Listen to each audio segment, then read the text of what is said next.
So in this video, I'm going to generate a band structure using SUMO dose plot. SUMO, the same SUMO I went over in the last video. So I'm going to use the following: SUMO KGen KPath. Okay, there we go. Now does it create a POSCAR or K-points band? Good. So there's our K-points band. It's very easy. I find that using other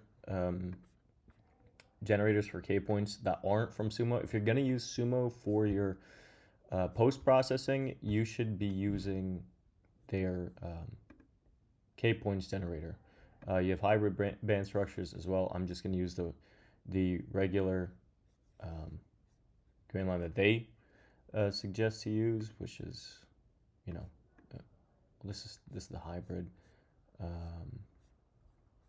Yeah, SUMO KGen, and there's a variety of different ones. I came into problems using other ones, like PyProCar. So we have that generated. Now when you're in car, make sure iSpin is off. Everything else is the same. We're going to untag this, right? We had the density of states before. This is band structure. So this should be pretty much good. Now I'm going to move the old K-points to K-points old. I'm going to move K-points band to K-points. Let's take a look at the job. There we go. Noncollinear. SBatch job tail F out. And we will be back to post-process once this is done. Let me just make sure everything's all right here.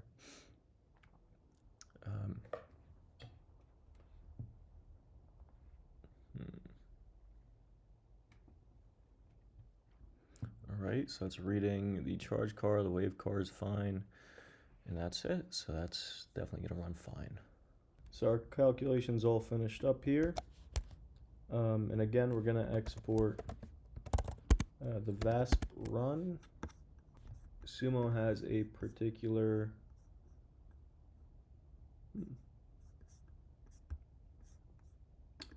yeah, there you go. So this is it here.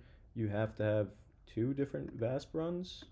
So one in the original directory, and then another one like in density of states, you could name it, or whatever. Like I'll show you how that's supposed to look like. So I have two VASP runs, right? They're the same one. I have one named band structure and then the one here. So I guess it has to read two of them. Let's see. So change your directory to actually just to here.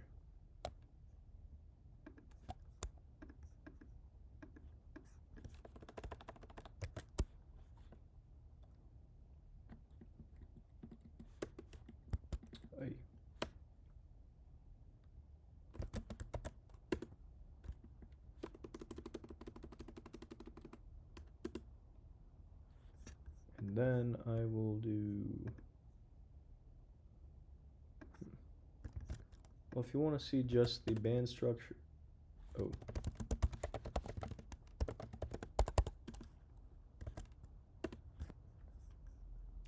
Yeah, okay, no color 4. Oh, yeah, that's why.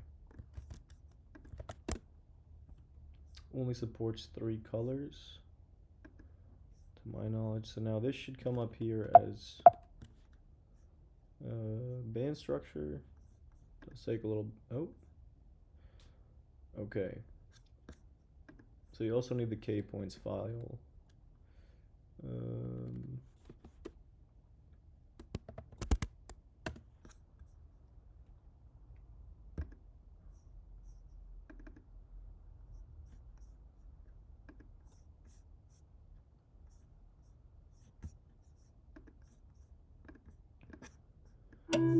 That should be all right now. All right, so there's our band structure. You can see along the Fermi level, it's gonna be actually a variety of different, interactions going on. Maybe this isn't the best color, but yeah, definitely along the Fermi level, you see a variety of different interactions happening. But you're much better able to distinguish like where it's just going to be the predominant rhodium states deeper in the energy levels, and then the uranium states higher in the energy levels. And if you wanted to generate the band plot, that sort of looks like, well, how to have the density of states generated. What am I doing? -6 to 2.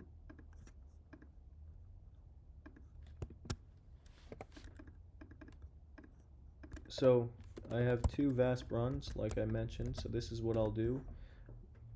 My second one is in band structure, BS. And my first one's in the main directory where I'm running this. And again, all the documentation's here laid out pretty well. And then it'll generate, again, your band PNG. Looks just like this. And if you want to filter out the rhodium S states, I think you could do something like this. Legend cutoff, we'll do like 8%. And they won't pop in. Or you could just turn off your legend completely and just manually input it. That's what I do.